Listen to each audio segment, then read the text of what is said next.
Alright, so guys, we are getting closer and closer to the Black Panther DLC, and every single passing day is another wasted opportunity of getting ready for the new character and the new content. And I know what you're asking right now: why would you want to get ready for a character that releases in a week? You're going to figure stuff along the way anyway, right? Well, kinda yes, but also no, because a new character means a lot of new resources that you will want to invest into the new gear to get ready for the max level, so that you can go into even higher challenging content and get even better stuff. So let's jump right into it with some of the preparations that I've been doing to get fully ready for the new DLC. Starting things off with obvious, Black Panther is a new hero, which means he will get a brand new hero challenge card, which is likely going to have a cost attached to it of about 1000 credits if the previous Hawkeyes are anything to go by. Now, challenge cards, for those unaware, are kinda like permanent character season passes,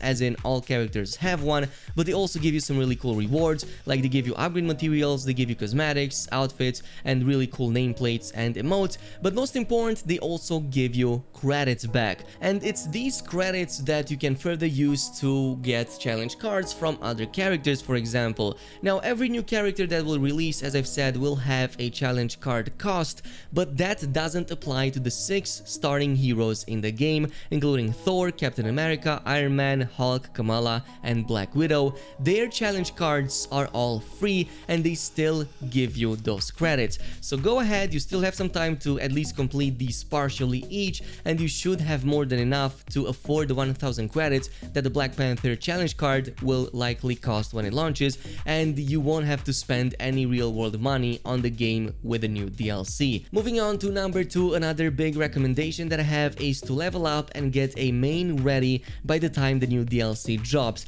It's very likely that the new content will feature new missions and brand new rewards, on top of the fact that we also get a 10 level bump to the maximum possible power level, so you might want to get ready with a max level character right away to jump into the newest content. So for that, definitely go ahead and check out this video right here that I covered previously, as this explains you how to get to level 50 and 150 power level in the shortest amount of time possible. In the meantime though, there are some additional recommendations that I have on top. One of them is to get Thor to the maximum level. Yes, there's plenty of Thors in the game that you likely noticed, but there's a reason why I recommend this character. That is because he is a true a true god amongst all of the heroes currently in the game. Reason being is because nothing comes close to his damage potential if built right, and he still retains a really high survivability thanks to his abilities and his intrinsic. Now, right now I've built my Thor as a melee character because that's what I got the gear for,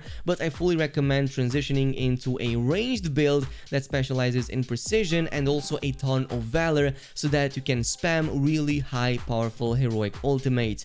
Now, if you want an alternative to Thor, I fully recommend going with Hawkeye, the second one, since Clint is literally the second best DPS in the game right next to Thor, and especially so because of his triangle attack that deals really high damage while also applying super easy status build up on enemies. At the same time, he also has great survivability, but also because of his support heroic, which gives you this massive AoE heal that will also help your party. The only downside here is that yes, he is going to have a challenge card cost of 1000 credits, so you're gonna have to spend that, but it gives you back 1300, so in the end it's kind of going to give you more than what you spent for. For the time being though, I fully recommend to keeping those credits for when Black Panther drops, and maybe avoid Hawkeye if you don't have enough resources. Moving on to number 3, a big tip that I have for you right now again is to fully take advantage of the current exotic event that is still going on for the rest of the month of August and up until the start of September. Right now you can complete the mega hives and the omega level threat sectors 3 times a week and get 3 attempts at exotics instead of only 1. This means 6 total exotics per week at the very least between these two right here, so definitely go ahead and check that one out. I fully recommend completing the Mega Hive, by the way, in the multiplayer mode. There's an influx of players right now that makes matchmaking super easy and super fast, so yeah, definitely do that. Meanwhile, for the Omega level threat sector, you are kind of forced to do it in multiplayer anyway, so activate that matchmaking for it too. Now, another thing that I recommend during these missions is to pay attention to a new type of NPC called the Cargo Runner Syntholate. This is the loot think version from Borderlands for Marvel's Avengers, in the sense that this doesn't attack, it just runs away, but if you kill it, it's gonna give you a ton of legendaries, a ton of resources, and other cool things on top. So whenever you see this character here spawning, definitely make sure you focus on it, because otherwise you will lose at least a handful of legendaries, if not more, every single time, so it is definitely worth it. Now, moving on to number 4, as I've said, you want to get ready with the credits, you want to get ready with the challenge cards, and also maybe get a max level character. The next thing that you will want is materials. Upgrade mats are going to be important, and you will also use these on Black Panther himself if you want to get him to power level 150 or 160 once the new DLC drops. So here are the resources that are a little bit more difficult to get, starting with the Polycoron. This is what you will use obviously to upgrade your exotic artifact up, and you will definitely want to do that since it's free 10 levels right there. So what you want to do here is to just run daily faction missions and daily villain sectors. In total 16 of these missions and 2 villain sectors of about 18 Polycoron in total, which will give you about a couple of levels at the beginning for your exotic artifact. You will definitely want to run these every single day, and if you grab them before you do the previous content that I mentioned, like the OLTs and the mega hives, you will naturally do these on the way anyway, since you do combat and you will dodge and you will complete these objectives along the way anyway. The next ones are going to be the upgrade modules. Now, these can be received from quests, but also pay attention to some of these missions that list them as rewards if you complete them. These are the primary ways in which you can do them, but you can also go to Roy, for example, assuming that you got a lot of fragments from dismantling gear, and just exchange that to even more upgrade modules, like how I did right here to fully get to the cap. Now, the only other resource that I will talk about is of course the DNA keys. I've been stockpiling these for a while at this point.